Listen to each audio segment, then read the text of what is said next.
안녕하십니까. 신동기 인문경영연구소 대표 신동기입니다. 메트로 행복론, 해피노믹스라는 큰 주제로 오늘은 중용이 행복이다 라는 내용으로 여러분과 함께 생각하는 시간을 갖도록 하겠습니다. 그리스 로마 신화를 볼 것 같으면 이카루소라는 인물이 나옵니다. 이카루소는 어떤 인물이냐면은 그 아버지가 다이달로스입니다. 이 다이달로스는 이 그리스 로마 신화에서 나오는 최고 장인입니다. 최고 기술자인 거죠. 근데 아들인 이카루스와 함께 감옥에 갇혔어요. 그 감옥을 이제 빠져나오는데 이 부자가 어떻게 빠져나오느냐? 이 새들이 떨어뜨린 깃털, 그것을 이 감옥에서 벌들이 만드는 이 벌집, 거기에서 나오는 벌꿀로 그 새 깃털들을 주워 모아가지고 다 붙여가지고 날개를 만듭니다. 그래서 그 날개를 양쪽에, 자기들 그 양쪽에다가 그 날개를 만들어서 붙여가지고 이 날개짓을 하고 빠져나오는 거죠. 근데 다이달로스가 이제 이카루스한테, 아들인 이카루스한테 뭐라고 하냐면은 너무 높이 날게 되면은 이 태양의 열 때문에 벌꿀이 다 밀랍이 다 녹아가지고 떨어질 것이다. 그리고 너무 이제 낮게 날게 되면은 이 바다의 습기가 이 날개에 차서 이 무거워가지고 또 떨어질 것이다. 그러니까 적당하게 날아야 된다. 이렇게 아들한테 미리 충고를 해줍니다. 근데 밖에 나와서 이제 이카루소가 날다 보니까 너무 신나는 거예요. 오랫동안 감옥에서 갇혀 있다가 밖에 나오니까 얼마나 기분이 좋았겠어요.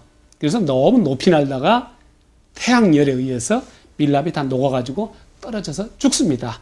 그래서 바로 이카루소 날개하면은 중용을 이야기하는 거죠.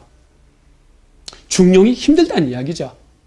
저는요, 이 아마추어와 프로 차이는요, 물론 세련된 능수감, 그런 것으로도 이야기를 할 수가 있겠지만은, 이 중용을 지키는 것, 이것이 바로 프로 아닌가, 이렇게 생각을 합니다. 저도 강의를 하면서 아주 초기 때는 굉장히 불편하죠, 강의하는 게. 그래서 한 5분 정도, 강의를 시작해서 한 5분 정도 굉장히 불편합니다. 근데 5분 정도, 10분 정도가 지나게 되면 마음이 편해지면서 이번에는 어떻게 되냐면요, 오바를 하게 됩니다. 처음에 5분, 10분은 하고 싶은 이야기가 제대로 안 나오는데, 한 5분, 10분 지난 다음에는 하려고 생각지도 않았던 내용들이 막 튀어나오는 거죠. 이 입이 제 멋대로 가는 거예요. 아니면 사회 보는 분들도 그러시더라고요. 아마추어 사회자들은 어떻게 되냐면요, 맨 처음에 사회를 보기 시작을 할 때 어려가지고 말이 잘 안 나오는 거죠. 근데 좀 지나면 어떻습니까? 의도하지 않았던 내용들이 막 튀어나오는 거예요. 근데 아주 프로 사회자들을 보세요. 말이 화려하거나 이러지가 않습니다. 굉장히 절제가 있습니다. 절제가 딱 필요한 내용만 딱딱 하면서 그렇게 하는 거죠. 그래서 바로 프로와 아마추어 차이는 역시 그것도 중용이다, 이렇게 생각을 합니다.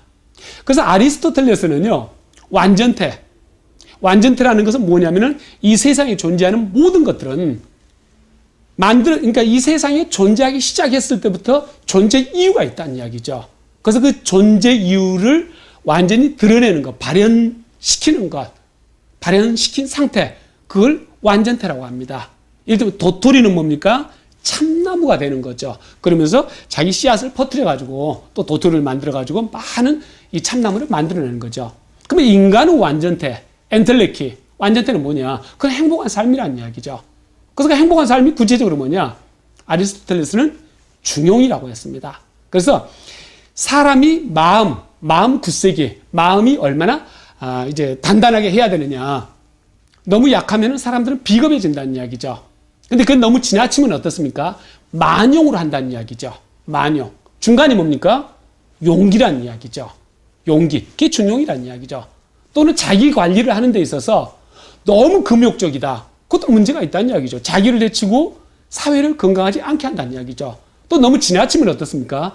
탐닉을 하게 되는 거죠. 그것도 안 좋다는 이야기죠. 적절한 절제. 또는 우리가 물질을 사용하는 데 있어서도 지나치게 인색에서도 안 되고 지나치게 낭비해서도 안 되고 적절한 관대함이 있어야 된다. 바로 이런 것들이 아리스토텔레스가 말한 중용입니다. 근데 동양에서도 마찬가지죠. 중용을 강조하는 거죠. 공자님이 뭐라고 했습니까? 과유불급을 이야기하는 거죠. 과유불급. 지나친 것은 불급, 이르지 못함과 유 마찬가지다. 과유불급. 그렇죠? 그러니까 넘치는 것이나 부족한 것이나 마찬가지라는 이야기죠. 가장 좋은 상태는 뭡니까? 적절한 게 가장 좋은 상태라는 이야기죠. 그래서 바로 중간, 가장 중요한 거라고 이렇게 생각을 합니다.